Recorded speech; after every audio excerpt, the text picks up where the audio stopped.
We love Friday mornings because our friend Christopher Lloyd is here from the Film App. He tells us everything that's new in theaters and gives his honest review. Yeah, hi Chris, how you doing, man? It's wonderful to be here. High Fashion Day. It is, Yes. indeed. Big day in our city for fashion, too. It is, and you put a boutonniere on Ryan in like less than Microseconds. 2 Yeah, it was like, seconds. Yeah. I've never seen it done that quickly. very quick. My first time. But Wow, are you serious? Yeah. That was No, I don't believe you. I don't.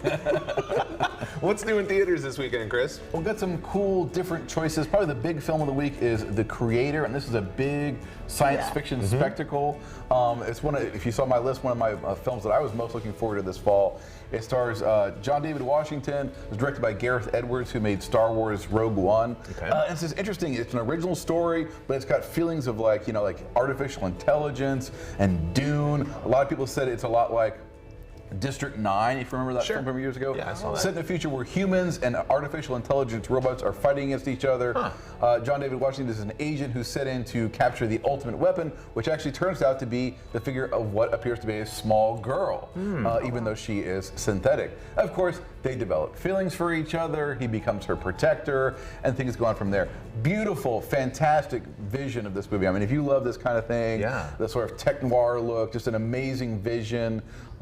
Storytelling, little, needed some more washes through the rewrite cycle, in my opinion. Okay. Like I lost count of the times that his character is like knocked unconscious and then he wakes up, and rather than people killing him, they bring him along just so he can double cross them, and then he does it again and again. Yeah, definitely could have used a little more rewrite, but still, an incredibly original vision. I do recommend it.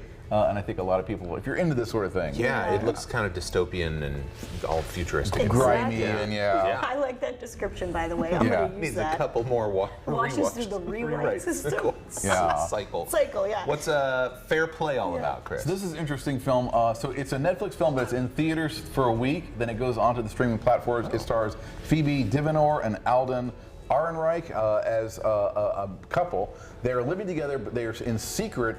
They both work for the same investment firm, very cutthroat sort of situation, and they're keeping their relationship secret, even though they've just gotten engaged to be married. What happens is he's expected to get a promotion at a job, and it turns out instead she gets the promotion over him. Ooh. He says the right things, I support you, I'm here for you, you deserve it, but it obviously does bother him. Their relationship starts to suffer. There's lots of pressure from the cutthroat boss, who's just an absolute jerk. And things get worse and worse, and it becomes this very sort of like, psychosexual, dynamic between them that's very, very unpleasant. Really liked Phoebe Divonor. I hadn't seen her in much of anything. Real breakout performance from her. Kind of does a turn in the very last act into what I would call like rah-rah populism. Kind of does like the cheapest, easiest thing you could do to finish up the movie without giving anything to it anyway. But I do like this one, and she's terrific in it. Fair Play. Is she the one from Bridgerton? Yes, that's the only thing that I've not watched that show, but that's what probably most people in the States would know her from. I'm trying to think. I was like, where do I know her from? Yeah. That's what it is. Yeah. Cool. Okay. Oh, and Kerrigan said she dated Pete Davidson. I feel like a lot of people have at this point. That's okay. Interesting. So the next movie is Saw. What is it? Saw 5? Saw 10. Saw 10. Saw 10. Oh, sorry. Yeah. Times I 2. can't read Roman numerals. I don't know. One of the most enduring horror franchises around. I admit I have not seen any of them since the first one, but they were. You remember the setup is always he traps people and makes them like go through all these puzzles and tortures in order to do a thing.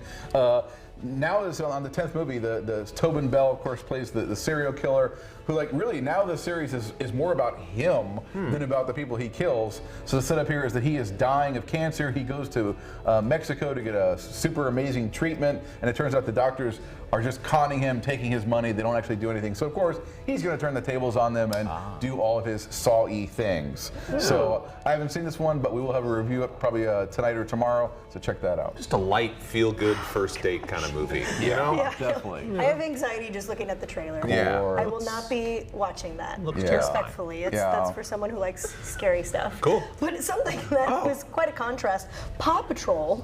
The Mighty Mighty Movie.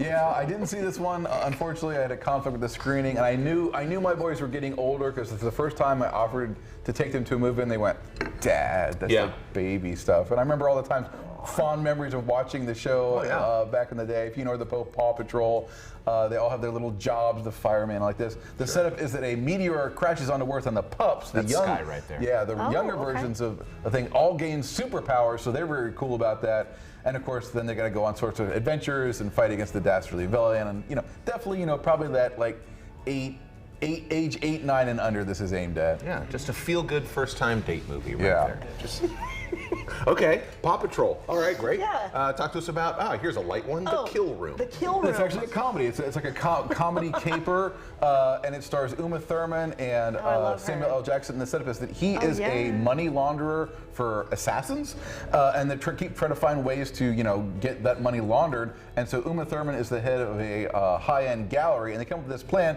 to create fake paintings that they will then sell at the gallery for a bunch of money. And things go in there, and then of course what happens is the just idiot assassin played by Joe Manganiello, who they get to throw together these paintings, actually starts to become a sensation in the art world. So obviously funny.